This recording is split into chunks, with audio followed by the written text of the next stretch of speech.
Hello everyone, welcome back to my YouTube channel study with Ishu. तो बच्चों, अगर आपने अभी तक चैनल को सब्सक्राइब नहीं करा है तो जल्दी से सब्सक्राइब कर दीजिए और बेल आइकन को भी प्रेस कर दीजिए लेटेस्ट अपडेट्स के लिए। तो आज मैं आपके लिए लेकर आई हूँ कि हिस्ट्री क्लास 7th बुक का चैप्टर नंबर 1 जो कि है वेयर, व्हेन एंड हाउ। कहाँ, कब और कैसे। तो ये है चैप्टर का मीनिंग। तो चलिए बच्चों, फिर आज की हिस्ट्री के चैप्टर 1 क्लास 7th बुक का स्टार्ट करते हैं।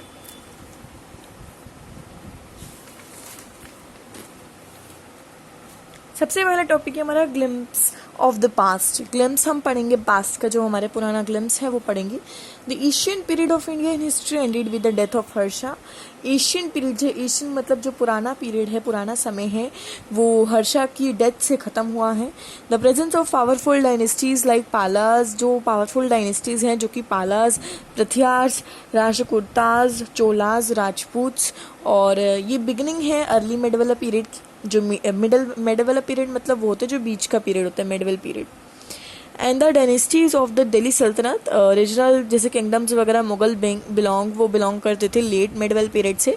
मतलब एक मेडिवल पीरियड था, एक लेट मेडिवल पीरियड था। तो जो मेडिवल पीरियड था वो बीच का जो पीरियड था उसमें चोला राजपूत वगैरह थे, जो बहुत पुराना मेडिवल पीरियड था। जैसे उसमें मुगल्स वगैरह थे, मुस्लिम्स, वहाँ जो मुगल्स का राज चलता था। India was known as many times of the different periods. India को हम बहुत सारे नामों से जानते हैं, बहुत सारे पीरियड्स से जानते हैं। भारतवर्षा हम भारत कहते हैं, हिंदुस्तान कहते हैं, बहुत सारे नाम कहते हैं। इंडिया के बहुत पुराने पुराने नाम हैं। इंडिया जो है वो एक मॉडर्न नेम है, मतलब इंडिया हमने एक मॉडर्न नाम रखा है। Was from the historical river of Indus. तो जो इंडिया नाम है वो इंदस रिवर है, एक हिस्टोरिकल रिवर है, वो हमारी वहाँ से रखा गया। बहुत अच्छी रिवर है वो। The Asian Greeks refer to the Indians. जो एशियन ग्रीक्स हैं वो इंडियंस को इंदोई कहते हैं। The people of the Indus, जिनको हम इंदस के जो लोग हैं उनको हम इंदोई कहते हैं। तो अब हम पढ़ेंगे impact of the geographical features on Indian history. जो क्या क्या इम्पैक्ट पड़े हमारे जियोग्राफिकल जितने भी फीचर्स वगैरह हुए इंडियन हिस्ट्री के ऊपर क्या क्या इफेक्ट पड़े। तो सबसे पहले हम स्टार्ट करते हैं। Chronology and geographical location are the two most important feature in farming the history of our country. Chronology और जियोग्राफिकल ये दो बहुत ज़्यादा इंपॉर्टेंट हैं। हमारे फीचर्स, हमारे इतिहास की जो हिस्ट्री है उसमें बहुत ज़्यादा इंपॉर्टेंट है।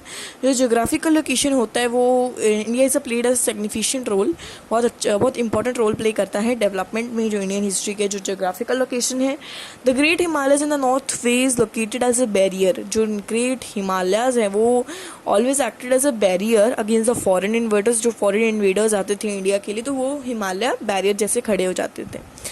जो माउंटेन जैसे खाइबर हो गए, बोलान हो गया, वो अलाउ कर देते थे ट्रैवलर्स को और इन्वेडर्स को कि वो नॉर्थ वेस्ट में आ सकते हैं। जो रिवर थी जैसे नॉर्थन प्लेन्स की, वो सेटलमेंट जैसे इन्वेडर्स वगैरह करते थे तो वो लोग जैसे गंगा, यमुना, इन सब रिवर पे जितने भी सेंटर्स वगैरह वो वहाँ बहुत सारे एम्पायर्स बेसिकली खड़े कर गए जहाँ की गंगा यमुना के आसपास। अब हम पढ़ेंगे बच्चों मेजर हिस्टोरिकल डेवलपमेंट। जो हमारे मेजर हिस्टोरिकल डेवलपमेंट्स हुई थी during the medieval period. Medieval period मतलब जो हमारे बीच का समय के बारे में हम पढ़ रहे हैं इस टाइम पे, और उसमें क्या क्या हमारे डेवलपमेंट्स हुई थी, चेंजेस हुई थी, तो हम वो पढ़ने जा रहे हैं। Many changes were introduced by the invaders. The fields like जैसे पॉलिटिकल चेंज हुआ था, सोशल, इकोनॉमिक, ये सब चीज़ें मेडिवल पीरियड में हुई थी, मेडिवल पीरियड में हुई थी। The invaders took advantage of the political instability. जैसे आफ्टर डेथ ऑफ हर्षा की जो डेथ हुई थी उसके बाद ये सब शुरू हो गया था डेवलपमेंट वगैरह। Externals in Afghans, presence and Mughals. These invaders, जो इन्वेडर्स थे जैसे कि टर्क्स हो गया, मंगोल्स हो गए, स्ट्रॉन्ग इम्पैक्ट पड़ा था इनका इंडियन कल्चर पे, ट्रेडिशनल्स पे। जैसे मुस्लिम इन्वेडर्स, अब जो मुस्लिम इन्वेडर्स थे जो वहाँ से आए थे बाहर से, वो कौन थे? मोहम्मद ऑफ गाजन थे और मोहम्मद ऑफ गौरी थे, जो कि टर्क्स को फॉलो करते थे और जो कि दिल्ली सल्तनत में पाए जाते थे। मतलब हु फाउंडेड द दिल्ली सल्तनत, सॉरी, जिन्होंने दिल्ली सल्तनत को बनाया था, मतलब उन्होंने ही दिल्ली सल्तनत को फाउंड आउट करा था। The Mughals were the most powerful Turco Mughal rulers. जो मुगल्स थे वो बहुत ज़्यादा पावरफुल थे उस टाइम पर और दिल्ली में वो राज करते थे, दिल्ली सल्तनत। And give a kind of political stability to the country a very long time of, okay. 12th century से 17th सेंचुरी तक पॉलिटिकल स्टेबिलिटी आया था बच्चों के। ये चीज़ आप ध्यान रखेंगे तो क्वेश्चन भी आ सकता है, तो आपको इजीली हो जाएगा। Changes were made at the social and economics.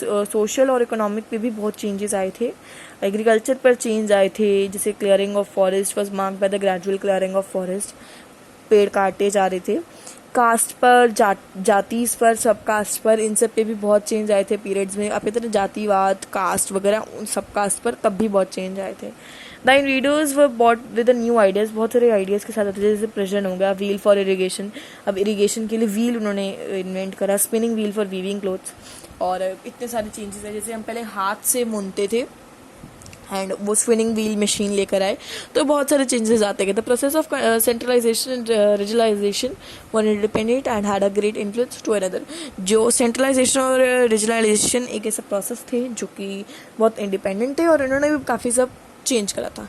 अब जब major developments and important changes to place in Hinduism, ज़्यादातर जो भी डेवलपमेंट आया था वो हिंदू रिलीजन्स में आया था, हिंदू रिलीजन में आया था। लाइक जैसे भक्ति and Sufi movement, Hindu religion में भक्ति और सूफी मूवमेंट था, विच स्प्रेड द मैसेज, जो कि मतलब है जो कि मैसेज स्प्रेड करता है डिवोशनल ऑफ गॉड, भगवान के लिए प्यार, हारमोनी, मतलब एकता, इंसानियता, इसके लिए जो मैसेज स्प्रेड करता है। तो अब हम पढ़ने जा रहे हैं source of medieval period. Source क्या था मेडिवल पीरियड का? मेडिवल पीरियड बेसिकली उसमें historians depend on a variety of sources, बहुत सारे सोर्सेज पे वो डिपेंड थे, तो हम पढ़ेंगे अभी उनके बारे में। For medieval period there are 2 main source, 2 main source थे। कौन कौन से थे? आर्कोलॉजिकल और लिटरेरी। तो ये दो से बेसिकली आर्कोलॉजिकल और लिटरेरी, इसमें डिफरेंस आ सकता है, तो मैं आपको बार बार बोल रही हूँ इसको अच्छे से एक बार इसके डिफरेंस को पढ़ लेना, क्योंकि ये डिफरेंस आ सकता है, it's very important for you. Archaeological sources जो थे बच्चे, वो इन सब में क्लासीफाई होते हैं, जैसे एपिग्राफी एविडेंस पे, न्यूमिस्मैटिक एविडेंस पे, बिल्डिंग स्कल्पचर्स पे और आर्टिस्टिक एविडेंस पे भी। अब अगर मैं आपको ऐसे नॉर्मल बताऊं तो इंस्पिरेशंस पे, कॉइन्स पे, पेंटिंग्स वगैरह पे डिपेंड है आर्कियोलॉजिकल सोर्सेज, ठीक है। तो क्लासीफाई ये 4-5 चीज़ें इनकी, आप ये सब लर्न कर लीजिए। अब हम पढ़ेंगे इंस्क्रिप्शंस के बारे में, इंस्क्रिप्शंस के बारे में पढ़ेंगे। तो द स्टडी ऑफ इंस्क्रिप्शंस और एपिग्राफी आप कह सकते हो, इसको हम एपिग्राफी कहते हैं। Epigraphies are writing engraved on hard surface. Basically जो एपिग्राफीज होती हैं वो बहुत हार्ड सरफेस पे लिखी जाती हैं, बहुत वो हार्ड जो सरफेस जिस वहाँ लिखते हैं वो बहुत हार्ड होता है। The inscriptions were written in various languages and scripts, बहुत सारे लैंग्वेजेस में लिखी जाती है, बहुत सारे स्क्रिप्ट्स में लिखी जाती है, जैसे देवनागरी हो गई, आपकी रोमन हो गई, कुछ भी, जैसे बहुत सारी लैंग्वेजेस होती हैं और स्क्रिप्ट्स होते हैं। इन द एशियन पीरियड, पुराने समय में एपिग्राफी जो थी बच्चे वो केव पे कर जाती थी। केव हो गया, आपके वॉल्स हो गए, दीवारों पे, पत्थरों पर, और स्टोन पिलर्स जो होते हैं उन पे कर जाती थी। Later on it was done on copper plates, और कुछ टाइम पहले ही, मतलब कुछ टाइम बाद वो कॉपर प्लेट्स पे होना शुरू हो गया। These inscriptions give very detail of temples और स्टैच्यूज। जो इंस्क्रिप्शंस होते थे बहुत ज़्यादा हमें डिटेल्स देते थे टेम्पल्स के बारे में, मंदिरों के, स्टैच्यूज के बारे में, और लॉन्ग टेक्स्ट के बारे में, फॉर्म ऑफ पोएम्स जो कि प्रेज ऑफ किंग्स के लिए, मतलब किंग्स वगैरह के लिए लिखे जाते थे बेसिकली। कॉइन्स क्या होते हैं? Coins were the currency used by the rulers. जो कॉइन्स होते हैं वो एक करेंसी होती है जो रूलर्स यूज़ करते थे इन मेडिवल पीरियड में, और वो इजीली उसको यूज़ कर पाते थे। स्टडी ऑफ कॉइन इज, हम जो स्टडी ऑफ कॉइन होती है उसको बच्चे न्यूमिस्मैटिक कहते हैं। तो ये क्वेश्चन आ सकता है, what do you call the study of coins? तो आप कह सकती हो न्यूमिस्मैटिक्स। ओके, तो coins generally convey the message. क्या मैसेज कन्वे करते थे? तो जो कॉइन्स होते थे वो ये मैसेज कन्वे करते थे, and the name of the ruler, ruler का नेम बताते थे, वो कौन सा रूलर है, किसने इसको इशू करा है। The dates of issue help historians to clarify any doubt about the events. Dates बताते थे वो। Most of the coins were issued by the सल्तनत ऑफ दिल्ली। ज़्यादातर कॉइन्स दिल्ली के सल्तनत इशू कर, मतलब लेते थे। The Mughals Kings and Chola ruler, जैसे जो मुगल किंग्स हो गए और जो चोला रूलर हो गए, जो बेसिकली दिल्ली सल्तनत से बिलोंग करते थे। अब हम पढ़ेंगे बच्चों पेंटिंग्स बहुत ज़्यादा इंपॉर्टेंट सोर्स होता है मेडिवल पीरियड का, जो हमें बताता है हमारे कस्टम्स के बारे में बच्चे, और रूलर्स के बारे में, हमारे सोशल पॉलिटिकल के बारे में, हमारी लाइफ कैसी थी। पेंटिंग से हमें कितना कुछ पता चल जाता है उस चीज़ के बारे में। अच्छी हमारी ऐसी लाइफ थी, हम ऐसे कपड़े पहनते थे, कि उस टाइम ये वर्क चलता था, क्या ज्वेलरी होती थी उस टाइम पे। तो पेंटिंग से हमें बहुत कुछ पता चलता है, और it's a important resource also, okay, source also. So we will do now monuments and buildings. तो मॉन्यूमेंट्स, जैसे अब मॉन्यूमेंट्स कौन कौन से हैं? टेम्पल्स हो गए, जैसे मंदिर हो गए हैं, गुरुद्वारा हो गए, मस्जिद हो गए, फोर्ट्स हो गए, टॉम्स हो गए, ये सब चीज़ें क्या है, हमारे मॉन्यूमेंट्स ही तो हैं। They not only tells about the religious practice, ये हमें खाली रिलीजियस के बारे में, उस रिलीजन, अब जैसे गुरुद्वारा है, वो गुरुद्वारा जो है वो रिलीजन के बारे में ही नहीं बता रहा, but also about the society, architect and economic and political conditions, वो पॉलिटिकल कंडीशंस के बारे में बता रहा है, इकोनॉमिक के बारे में बता रहा है, आर्किटेक्ट के बारे में बता रहा है, बहुत कुछ एक्सप्लेन करते हैं। Some of the most famous monuments, जो ज़्यादातर फेमस मॉन्यूमेंट्स हैं वो कौन कौन से हैं, रेड फोर्ट हो गया दिल्ली में, ताजमहल हो गया आगरा में, और कुछ टेम्पल्स वगैरह साउथ में भी हैं, तो ये सब चीज़ें, ताजमहल गए होगे आप सब, वो रेड फोर्ट भी गए होगे दिल्ली में, तो ये सब चीज़ें क्या हैं, आपके मॉन्यूमेंट्स हैं। तो अब हम पढ़ेंगे बच्चों आर्कोलॉजिकल सोर्स, हमने पढ़ा, हमें बहुत अच्छी समझ में आ गया। तो अगर आपको डिफाइन करी जाए आर्कोलॉजिकल सोर्स की कितने टाइप्स के होते हैं, अगर आपसे ये भी वन पूछा जाएगा, describe points, describe painting, describe monuments and buildings, तो you guys can tell very very easily, क्योंकि अब आपको समझ में आ गया क्या होते हैं, और मैंने बहुत डीपली समझाया है, वर्ड टू वर्ड समझाया है ना। आई होप कि कोई डाउट नहीं रह गया होगा। अगर अभी भी आपको लगता है कि हाँ ये चीज़ नहीं आ रही है, तो आप मुझे कॉमेंट में लिख सकते हो, मैं आपका डाउट ज़रूर क्लियर करूँगी। तो अब हम करने वाले लिटरेरी सोर्स। तो लिटरेरी सोर्स क्या होता है, लिटरेरी सोर्स जो होता है वो दो टाइप्स में भी, उसको भी हमने क्लासिफाई करा हुआ है, विच इज़ इंडिगस सोर्स और फॉरेन सोर्स। तो इंडिजिनस सोर्स क्या होता है, जो सोर्सेज होते हैं इसको with in a country create करा जाता है, जैसे चीफली मैन्यूस्क्रिप्ट्स और क्लोरोनिक्स वगैरह हो गए। जो मैन्यूस्क्रिप्ट्स होते हैं वो बच्चे मेनली रिटर्न करे जाते हैं पाम पर, पाम लीव्स होते हैं ना, उन पर रिटर्न करे जाते हैं, कपड़ों पर, ब्रांच बाग पर, और पेपर, और एज वेल पेपर पर भी पहले लिखे जाते थे, जो हमारे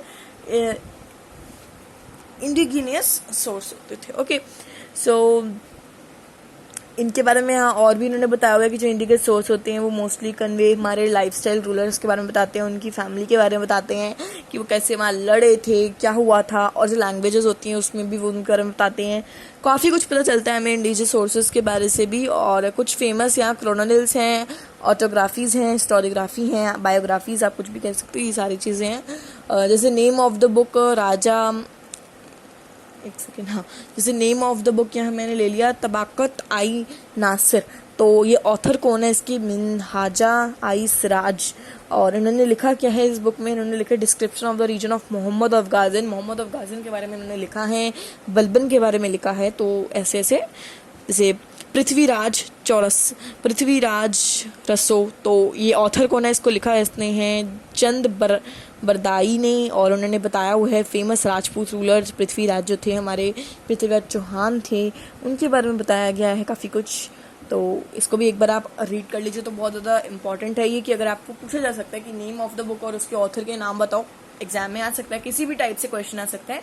तो तभी कहती हूँ क्वेश्चन आंसर्स पे जाने से पहले, बुक एक्सरसाइज पे जाने से पहले एक बार वीडियो ज़रूर देख लिया करो, एक्सप्लेनेशन वीडियो ज़रूर देख लिया करो, कि ताकि ये क्लियर हो जाए कि हाँ ये चीज़ आ गई है। और फिर क्वेश्चन आंसर्स तो आपको इतनी जल्दी लर्न होंगे, आपको तो पता भी नहीं चलेगा, और आप खुद ही फाइंड करोगे, आप आगे से आगे इतने एडवांस हो जाओगे कि ये चीज़ तो आती है। अगर आपसे पूछा जाए तो आप फटाफट बता सकते हो। हिस्टोग्राफी क्या होती है, स्टडी ऑफ हिस्टोरिकल राइटिंग। तो आपसे बहुत कुछ पूछा जा सकता है, तो आप इजीली बता सकते हो। इन्फोपेबल वगैरह होते हैं, इन सब चीज़ों को भी मत छोड़ा करो, इनको भी मत छोड़ा करो। मैं आपको ये वाला एक बार भी करा देती हूँ। जो पेंटिंग्स होती हैं वो क्या हिस्टोरिकल इन्फॉर्मेशन प्रोवाइड नहीं करती, तो स्टेटमेंट गलत है कि सही है? पेंटिंग्स जो होती हैं वो प्रोवाइड करती हैं, क्यों नहीं करती पेंटिंग्स, बल्कि बहुत ज़्यादा इंपॉर्टेंट जो सोर्स होता है, तो इट्स अ रॉन्ग स्टेटमेंट, करती हैं वो। The inscriptions are written engraved on soft surfaces, के जो इंस्क्रिप्शंस होते हैं वो सॉफ्ट सरफेसेस पे लिखे जाते हैं। नो, रॉन्ग, बिकॉज हमने अब भी यहाँ पढ़ा था जिस बच्चों कि जो इंस्क्रिप्शंस होते हैं वो हार्ड सरफेस पे लिखे जाते हैं, है ना। जो मेडिवल पीरियड होता है वो हर्षा की स्टार्टिंग से ही कम हुआ था। नो, मेडिवल पीरियड हर्षा की डेथ पे स्टार्ट हुआ था, जब उसका हर्षा की डेथ हुई थी तब स्टार्ट हुआ था हमारा मेडिवल पीरियड। तो ये कह रहे कमिंग ऑफ हर्षा नहीं, डेथ ऑफ हर्षा, तो it's statement is also false. तो बहुत सारे बच्चे कर लेते हैं, तुक्का लगा लेते हैं कि जैसे इन्फॉर्मेशन पे फॉल्स, सरफेस पे फॉल, हर्ष पे फॉल, न्यूमिस्मैटिक्स पे फॉल। तो ऐसे हमें बिल्कुल नहीं करना है बच्चों, हमें ध्यान से पढ़ना है, बिकॉज क्वेश्चन चेंज भी हो सकता है। ऐसे भी बन सकते हैं the medieval periods ended with Harsha, तो आप बोलो right, it's statements it right, उसकी जो स्टेटमेंट है वो सही है। Inscription is also called numismatics, क्या इंस्क्रिप्शंस को हम न्यूमिस्मैटिक्स कहते हैं? रॉन्ग, क्योंकि न्यूमिस्मैटिक्स हम बच्चों किसको कहते हैं? कॉइन्स को कहते हैं। ये मैंने अपने खुद फाइंड करे हैं, क्योंकि मैंने चैप्टर को रीड करा, मुझे अपने आप ही आ गए, मुझे किसी का वो करने की जरूरत नहीं है। मैंने एक्सप्लेनेशन देखा, मुझे बहुत अच्छे से आ गए। ऐसे बच्चों आपके साथ भी एक्सप्लेनेशन देखो, इजीली आ जाएगा, कोई टेंशन लेने की जरूरत ही नहीं है। अब हम करने वाले हैं फॉरेन सोर्स। फॉरेन ये चीजें भी बच्चे लर्न कर लिया करो, एक बार रुको। जैसे ये हो गए ना आपके न्यू वर्ड्स वगैरह, वैसे इसमें ज़्यादा है नहीं न्यू वर्ड्स, बट एक बार आप लर्न कर ले तो it's better for you. Foreign source, क्योंकि जो बच्चे इस टाइम आप पढ़ रहे हो ना, वही आपके 10th के बोर्ड्स में ही आना है। याद रखना एक चीज़, जो भी 6th 7th 8th की जो भी पढ़ाई है वो सारी 10th में आनी ही आनी है। बोर्ड्स में आपका आएगा, फिर आप याद करोगे कि अरे हमने पढ़ा था ये। अगर अभी पढ़ लोगे तो सिर्फ जैसे अभी 2 लाइन का आंसर है, अभी 5 लाइन का आंसर है, तो बोर्ड्स में 10 लाइन का 20 लाइन का, उससे ज़्यादा भी हो सकता है, बहुत ज़्यादा लंबे लंबे हो सकते हैं, लेकिन आपको माइंड में रहेगा हाँ ये हमने पढ़ा हुआ है ऐसे करके, ठीक है। फॉरेन सोर्स, तुक्का नहीं मारना पड़ेगा उस टाइम पे। The account of foreign travellers provide to be an important source, बहुत इंपॉर्टेंट सोर्स कहलाया जाता है ऑर्डिनरी पीपल की लाइफ पे। जैसे हम Al Biruni, Ibn Battuta, Marco Polo, Abdul Razzaq, Sir Thomas Roe, Duarte Barbosa and Domingo Paes. तो इन सब के बारे में आप पढ़ो, खुद ही पढ़ो तो इजीली हो जाएगा। जैसे अल बरीनी थे, वो पर्शियन ट्रैवलर थे जो कि फॉरेन ट्रेडर, ये फॉरेन जो ट्रेडर्स हैं उनके बारे में बताया गया इन्होंने। 11th सेंचुरी में अल बरीनी आए थे। और इब्न बतूता कौन थे? इब्न बतूता पहन के जूता, वो आपने वो क्या बोलते हैं उसको, सॉन्ग उसका सुना होगा, एक पोएम थी, हाँ पोएम थी, इब्न बतूता पहन के जूता, ऐसी पोएम थी। तो इब्न बतूता भी एक मोरक्को ट्रैवलर थे जो कि मोहम्मद बिन तुगलक रूल करते थे वो रिहाली में। और निकलोंदी दी कोंती, तो ये कैसा नाम है, निकलो दी कोतनी, अब वेनेटियन ट्रैवलर थे जो कि अकाउंट ऑफ किंगडम, उनका विजयनगर पे किंगडम था। और जो मोरक्को पोलो थे, आपने सुना होगा मोरक्को पोलो का नाम, जो वो इटालियन एब्रेंसर्ड in the court of Chinese empire में थे। जैसे कबूली खान विजिटेड जो थे वो 1292 में सेंचुरी में गए हुए थे, और वो साउथ इंडियन थे basically. Account of social customs traditionals prevented in south India. Abdul राज़ा थे, वो भी एक पर्शियन ट्रैवलर थे बेसिकली, और वो court of Zamorin at Calicut में रहे थे। He described about the kingdom of Vijayanagar, उन्होंने विजयनगर एम्पायर है विजयनगरा, उसके बारे में बताया था। सर थॉमस रॉय नाम सुना होगा आपने, भी एक फॉरेन पर्सन थे, और इन्होंने ब्रिटिश किंग थे बेसिकली ये, और वो court of Mughal empire Jahangir के कोर्ट में रहे थे। दोते Barbosa and Domingo Paes, These Portuguese travelers wrote the Vijayanagara empire, इन सब ने विजयनगरा एम्पायर के बारे में लिखा है। During the region of Krishnadeva Raya, जब उनका रीजन था कृष्णदेव राय का। ओके सो बच्चों, यहाँ ही हमारा जो चैप्टर है वो खत्म होता है। तो चैप्टर खत्म होने के बाद जो ये नाउ आई नो होते हैं ना, ये एक बार उसको पढ़ लिया करो, क्योंकि इसमें चैप्टर की शॉर्ट समरी होती है। समरी मतलब जो पूरा चैप्टर है उसको छोटा सा पार्ट इसमें दिया गया होता है। तो एक बार इसको भी रीड कर लेते हैं कि ताकि अच्छे समझ आ जाए हमें बच्चों। The medieval period of history ranges from 700 to 1700 century. तो ये चीज़ें लर्न कर लो कि जो मिडवेला पीरियड था वो कब से कब खत्म हुआ था, कब स्टार्ट हुआ था। इंडिया को हम बहुत सारे नेमों से जानते हैं, जैसे हमारा हिंदुस्तान, भारत। अब इंडिया एक सेवरल टाइम्स ऑफ फॉरनर्स भी, India inverted very several times of foreigners, जो बहुत सारे जैसे तर्क्स हो गए, मंगोल्स हो गए, वो ब्रिटिश रूल पे आए थे और उन्होंने बहुत ज़्यादा कल्चर ट्रेडिशनल बिलोंग करा था, जैसे सोशल इकोनॉमिक एंड चेंजेस पे। जो archaeological as well literally 2 main sources थे मेडिवल पीरियड के, और मैनी फेमस ट्रैवलर्स जैसे क्रॉनिकल्स वगैरह हो गए, वो बहुत इन्फॉर्मेशन हमें वैल्यूएबल देते थे। तो हमने इन सब के बारे में बहुत अच्छे से पढ़ा हुआ है, हमें पता है कि क्या होते हैं आर्कियोलॉजिकल, क्या होते हैं लिटरेरी, क्या होती हैं।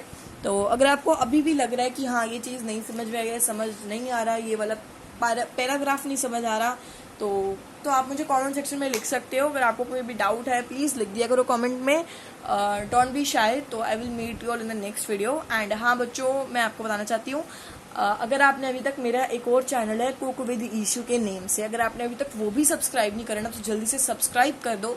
मैं आपको लिंक दे दूंगी, कमेंट में दे दूंगी, या फिर डिस्क्रिप्शन में लिंक दे दूंगी, आप जाके वहाँ देख लेना। इतनी बढ़िया बढ़िया रेसिपीज मैं उस पर पोस्ट ऑन करती हूँ, तो वहाँ भी आप मुझे चैनल को सब्सक्राइब कर सकते हो। अगर इस चैनल को अब तक सब्सक्राइब नहीं करा और वीडियो देख रहे हो तो सब्सक्राइब करके लाइक का बटन भी जल्दी जल्दी प्रेस कर दो। और I will meet you in the next video. तब तक के लिए बाय बाय, और आप सब अपना ध्यान रखना। Take care, bye bye all.